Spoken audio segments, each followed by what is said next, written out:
Hey, what's up guys? It's Velladin here. I'm bringing you another Starcraft 2 match that I played. So I'm playing Terran. This map is Lost Temple, in case you haven't noticed. In the top starting area, my opponent is Protoss, Chris, who is down here. So I'm going to speed this up just at the beginning.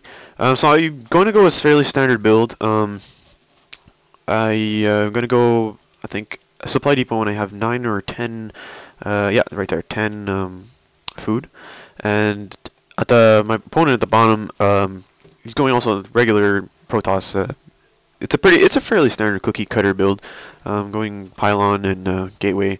Otherwise, you could go forge if you want to spice things up a little bit. You get cannons at the beginning. This match I decided to wall off. The last match I played, I was playing against a Zerg, and like mass Zerglings against Terran really.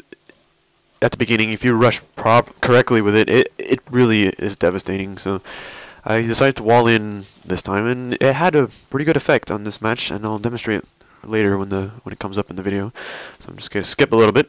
So I decided to go get my Barak, also wall it off, and put another supply depot around here. And one thing you probably will notice is I don't go for gas right away. I usually get a lot of SCVs on minerals, around 16 or 17, because it does make a difference. I personally like having a huge amount of mineral incoming, because at the beginning it's a lot more valuable than gas, and getting your orbital command as fast as possible, it really helps when you get those meals in. So yeah, so here I'm sending my SCV to scout, and one thing you notice probably is I'm using the control groups a little better now. So I have my SCV control number 2, so all I would do is grab and click on the enemy base where I think it is. So in this case I got lucky, I just clicked on the bottom.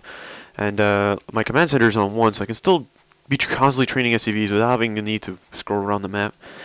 So here are my second Marine on the way, and for him on the scout, he decided to go to the right base first, and yeah, so might just cause some slight delay. He got a little unlucky.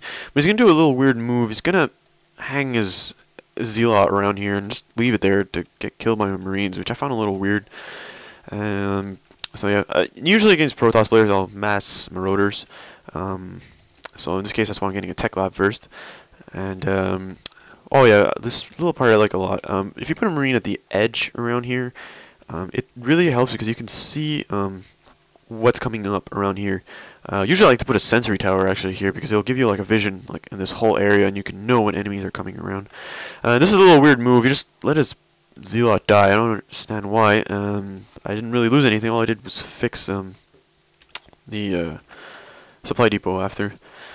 And so like I said earlier, getting Marauders, I usually get 4 to 5 Barracks, sometimes even 6, because Terran infantry units I find are good throughout the whole game, even at the beginning. Marines just are really good against air and stuff. And so I'm already starting the expansion. What I intended to do was fly it, not in the natural expansion, but all the way to the island here. That's one strength that Terran have is you can load up, you can make SCVs with your main command center, load them up into the command center that's being built, and once it's built you put them in and you can fly over to the island here. And on Lost Temple, like in my last video I said, a lot of people don't really scout the islands, although it's a very good tactic because it's fairly well hidden. The only way you can get in is with dropships or some flying units. Another good place, if you're playing one-on-one, the gold minerals here are very good because it's fairly far and well hidden, but people like to scout it. And the last thing may surprise people, but near your opponent, around here on the side, it actually works really well, because most of the time the best expansion you would put is somewhere closer to your base, so around here, or your natural expansion, which is here, and that's most of the time where I would normally try to hit someone. So if you're trying to hide your base, I'd put it somewhere unexpected, somewhere where the enemy wouldn't be realizing it. So researching snipback, getting concussion shells. Concussion shells are really good. If you can micro your Marauders really well, you can click on one.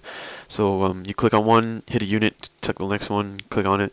Of course, a bit of a fancy micro, but you can kite Zealots like Zealots forever using that technique. My opponent's going mass Stalkers, which was what I pretty much predicted. From time to time, I use the orbital scan sweep, and I check what he's doing. So in this case, I saw he was getting mass Stalkers. So I adjust my strategy, get a lot of Tech Labs. I'm going to speed it up just a little bit. I decided to start to go tank route. So I was getting siege tanks, and in the meantime I was moving the command center, like I said, to the corner up there. My opponent's going to pick a fight here with his stalkers. For some reason he didn't get blink, which is a little weird move. I would have gone it before.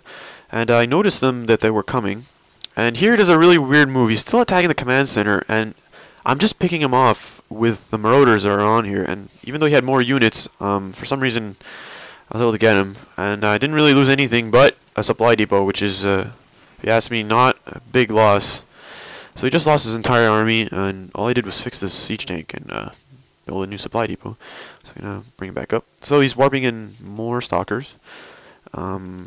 Usual, I've never seen a Protoss player not get void rays, so he's getting void rays as well. As for this expansion, I decided to go a little long route just in case he decided to apply more pressure, and I dropped it back over here. So in this case, still bringing more marauders. In this video, I actually decided to get ghosts, although my micro ghost isn't great, so I didn't do it. I didn't use them effectively. Just for the fun of it, I decided to get a nuke. I love nukes, and yeah, nukes are pretty awesome. So anyways, after that fight, I decided to counterattack. I was hoping he didn't have that many units, and in this case, I was kind of correct. So I'm going to show you one major mistake I did here. It's good to put your tanks here, but they were a little close to the edge, so I lost both of them. But I was able to kite all these zealots that you're going to see around here. I mean zealots around here, and I was able to kill them all. So my micro wasn't that great yet.